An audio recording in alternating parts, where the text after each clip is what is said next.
Hi అండి, అందరికీ నమస్తే. ఈరోజు మార్కెట్లో మనం చూసుకున్నట్టయితే 30 పాయింట్ల గ్యాప్అప్తో నడుస్తుందండి నిఫ్టీ. అంటే 26,246 రేంజ్లో అయితే ప్రజెంట్ అయితే నిఫ్టీ నడుస్తుంది. సో బ్యాంక్ నిఫ్టీ కూడా అరౌండ్ ఈరోజు అయితే నేను బ్యాంక్ నిఫ్టీ చూడలేదు.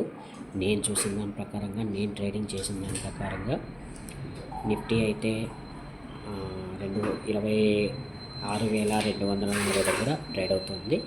సో ప్రజెంట్ ఈరోజు నా పొజిషన్ చూసుకుంటే జిందాల్ స్టీల్ నేను 1,006 తీసుకోవడం జరిగింది. అదేవిధంగా 1,008 రూపాయల దగ్గర నేను బయటకు రావాలని చూస్తున్నాను. ప్రజెంట్ అది 1,005 రూపాయల రేంజ్లో నడుస్తుంది. 1000 క్వాంటిటీ తీసుకున్నాను సార్. సో ఇంకోటి ఏంటంటే మనకి రాబోయే రోజుల్లో మార్కెట్ ఇలాగే ఉండే అవకాశం అయితే ఉందండి. ఎందుకంటే పైన ఉంది కాబట్టి మార్కెట్ ఇదే విధంగా కొనసాగే అవకాశం అయితే ఉంది. కాబట్టి అందరూ కూడా కాస్త కాషన్గా ఉండండి. Please be caution sir.